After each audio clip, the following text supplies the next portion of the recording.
अस्सलामुअलैकुम वरहमतुल्लाहि वबरकातुहू। मैं हूं आपकी मेज़बान नाजिश खान और आप देख रहे हैं आपका अपना चैनल नून नयाब ब्लॉगर। जी हाँ, हम अपनी आंटी जी के ही बारे में बात करेंगे क्योंकि आजकल हमारी आंटी जी जो है शॉपिंग पे शॉपिंग कर रही हैं।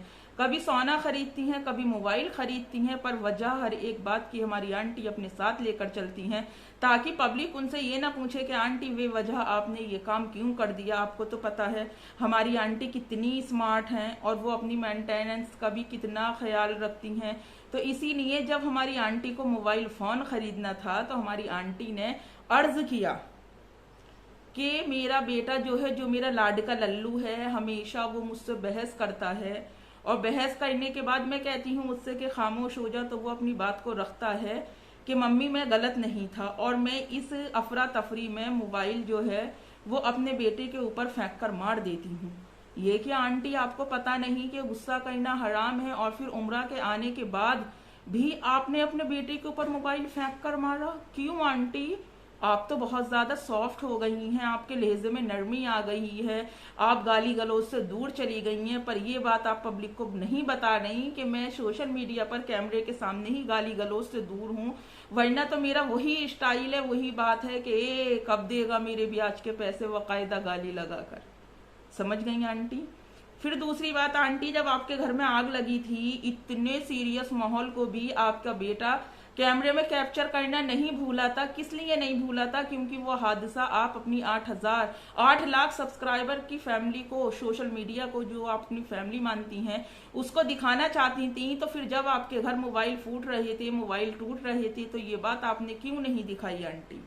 ये चीज भी आपको दिखानी चाहिए थी। हक है आपकी फैमिली का जिसका आप डंका पीटती हो कि मैं सोशल मीडिया पर अपनी बात यूं लेकर आती हूँ क्योंकि मैं इसे अपनी फैमिली मानती हूँ। तो जो माँ बेटे की, आपकी और आपके लाड के लल्लू की लड़ाई हो रही थी आंटी, वो सोशल मीडिया पर क्यों नहीं दिखाई आपने?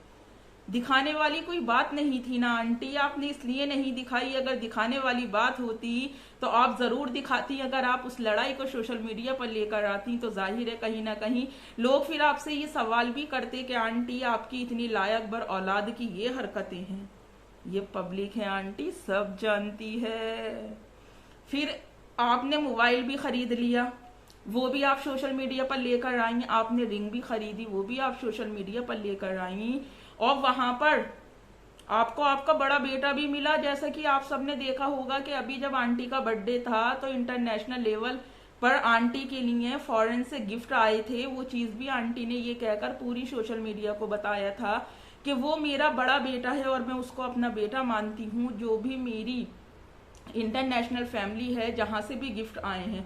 अब आंटी, एक तो वो वॉच भेजने वाला आपका बड़ा बेटा हो गया, एक ये मोबाइल बेचने वाला आपका बड़ा बेटा हो गया जिसे कि आप अपना बड़ा बेटा मानती हैं और वो आपके लाडके लल्लू को छोटा बेटा मानता है।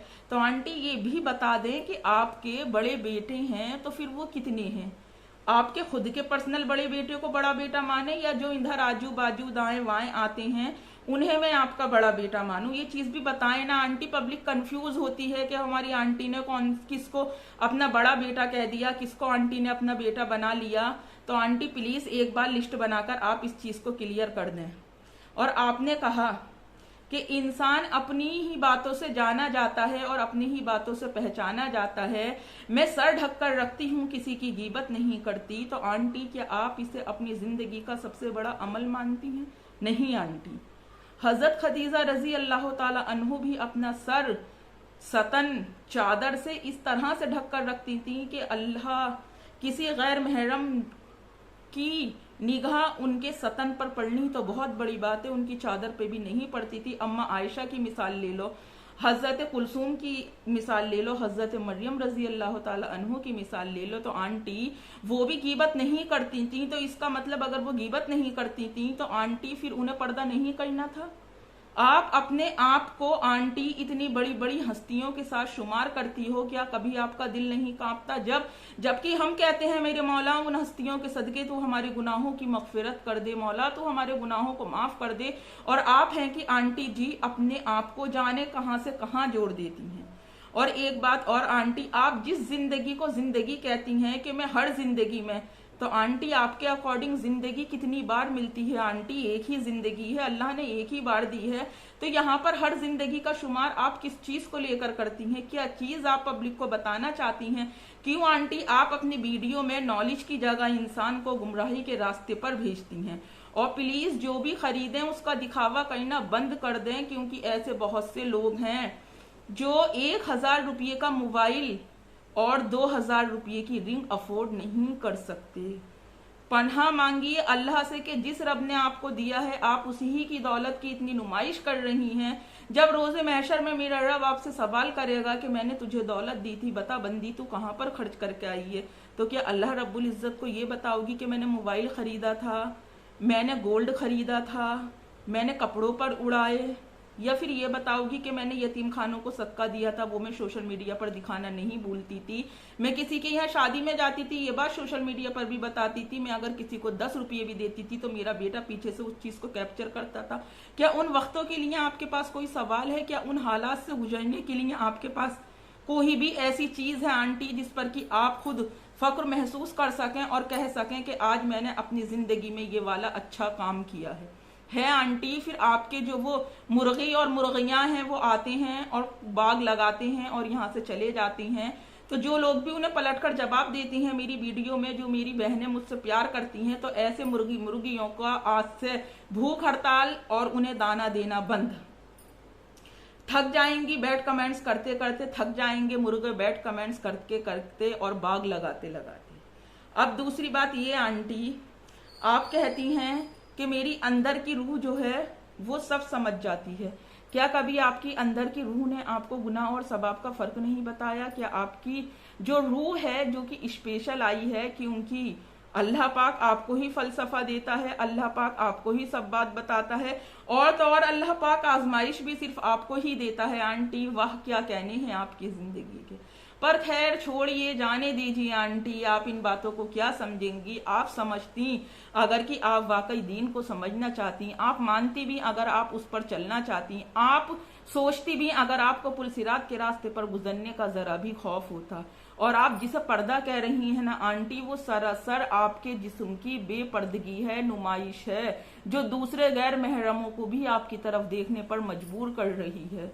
देखिए पर्दा किस चीज को कहते हैं, सोचिए। आप अगर वाकई पर्दे में रहना पसंद करती तो आप बिना अवाए के घर से बाहर नहीं निकलती। जो अक्ल के अंधे मुझसे कहते हैं कि इनका पीछा छोड़ दो, तो मैंने इनका पीछा पकड़ा ही कब है?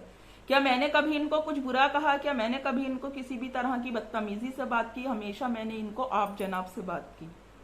क्यों? क्योंकि मेरा इशारा इनको अपना जो भी थोड़ा बहुत इल्म है इन तक पहुंचाना है। मेरा इशारा इनको नीचे गिराने का नहीं है। ये हमारी आंटी की बहुत ज्यादा गलत फहमी है। और फिर दूसरी बात आंटी, जब आपका बेटा बड़ा वाला अली इतना ही सेंसिटिव है और इतना ही इनोसेंट है, तो फिर आप ये चीज क्यों नहीं मान लेती कि आप अपने दोनों बच्चों में जो है वो फर्क करती हैं? आप दोनों बच्चों में अपने एक सा इत्तेफाक नहीं रखती हैं और ना ही एक सी बात लेकर चलती हैं। जब भी तारीफ की बात आती है तो आप अपने लाड के लल्लू की तारीफ करती हैं, यहाँ पर आप उसे क्यों इग्नोर करती हैं आंटी? ये बात और मुझे बताएं। आपने कहा कि ये अपने पापा जैसा है, तो मैं हर बार यहीं पे आके कंफ्यूज हो जाती हूँ कि जब उम्रा किया था तब भी अमीन भैया ने ही उम्रा किया था, अली भैया ने उम्रा नहीं किया था। तो आंटी कहीं ये कोई हेर फेर तो नहीं? क्या दोनों के पापा अलग तो नहीं है? पर आप इस चीज को बताती नहीं है और आप कहती हैं आपका लाडका लल्लू अपना नाम कमा रहा है, बिजनेस में लगा हुआ है। पर आपने ये तो नहीं बताया कि आपका लाडका लल्लू आजकल कहाँ दिख रहा है। ये भी बताएं आंटी सोशल मीडिया पर। और मैंने आपको कल भी समझाया था आंटी, जिस तरह से एक औरत का गैर मर्दों के साथ रहना इस्लाम मना फरमाता है, उसी तरह एक मर्द कभी किसी गैर महरम के करीब बैठना अल्लाह मना फरमा रहा है। पर आप इन सब बातों को नहीं मानती। जिस दौलत की आप नुमाइश कर रही हैं, जिन 15 लाख रुपयों के ऊपर इतना बबाल मचा कि आपने उस औरत के 175 नाम रखे, तो आंटी इतना खर्चा करने से पहले अगर आप उसमें कहीं ना कहीं, और ये भी बात सच है आंटी कि कहीं ना कहीं आप उसमें शामिल हैं, तो आंटी अगर आप उनके 15 लाख रुपए दे देती तो आज जो आप इबादत कर रही हैं, आज जो आप नमाज पढ़ रही हैं, आज जो आप सजदे कर रही हैं, तो वो शायद आपको करने में सुकून हासिल होता। पर कहते हैं कि किसी का हक खाने के बाद हम कितने भी सजदे कर लें, कितनी भी नमाज पढ़ लें, कितने भी कुरान की तिलावत कर लें, पर वो हमारी कबूल नहीं होती है।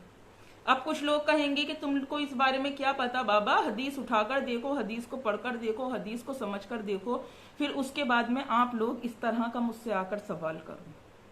फिर मैं वाकई मानूंगी कि आपको अपनी आंटी की फिक्र है। और आप जो करते हो ना, देखो आपकी आंटी भी आपसे फेक ही मोहब्बत करती हैं और आप भी अपनी आंटी से फेक मोहब्बत करते हो। क्यों? क्योंकि सियाने और बड़े बूढ़े कहते हैं कि दोस्त वो अच्छा है जहां से एक दोस्त के पास अच्छी नसीहत लेकर उठे और हंसकर कभी ना उठे, रोकर उठे।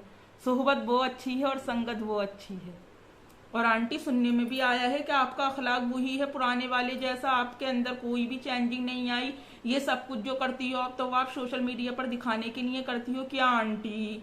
आप तो बोलती हो कि मैं सोशल मीडिया पर दिखाने के लिए कुछ भी नहीं करती। तो प्लीज एनी टाइम कभी भी आपके घर अगर मोबाइल की फूटा फूटी हो तो वो सोशल मीडिया पर जरूर शेयर करना। और जब सब बात अपनी आप शेयर करती हो, सोशल मीडिया पर बताती हो, सोशल मीडिया पर दिखाती हो, तो प्लीज आंटी एक बार अपना बिजनेस और अपने लाड के लल्लू का बिजनेस भी बताओ ना। कौन सा बिजनेस कर रहा है आपका लाड का लल्लू, और आप कौन सा बिजनेस कर रही हैं, कौन से आप किले फतेह कर रही हैं जिसके ऊपर आप इतना एटीट्यूड दिखाती हैं कि मेरा बिजनेस मेरा काम। सारा दिन आप करती क्या है? सुबह रील बनाएंगी आप कि आज अमन ने पराठा दे दिया, स्टीम निकलती चाय दे दी, उसके बाद मुझे काम से जाना है। पर इतना प्यार करती हो आप अपनी सोशल मीडिया की फैमिली को, पर आज तक भी आपने ये बात नहीं बताई कि मैं ये काम करती हूँ या मेरा ये काम है या मैं यहाँ जाती हूँ या मैं वहां जाती हूँ।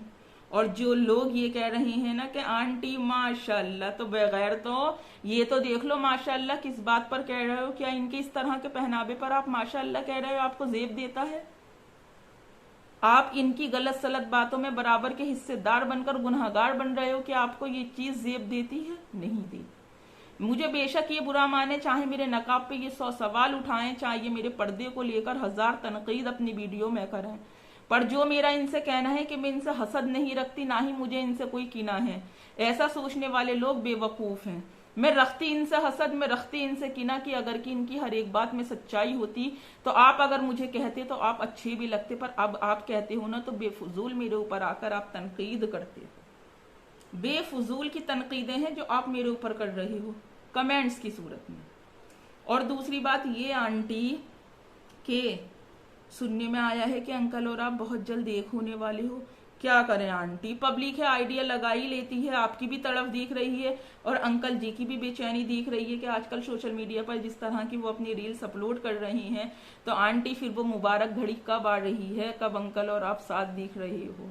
और ऐसा तो होना 100% है आंटी, ये भी आप देख लें कि ऐसा होना 100% है। जो लोग आज कह रहे थे ना कि ऐसा नहीं होगा, ऐसा नहीं होगा, जो कमेंट्स में आकर मुझे उल्टा सीधा कहते हैं, तो मैं उनको भी जरूर यूं करके सलाम करूंगी, बेफिक्र रहो।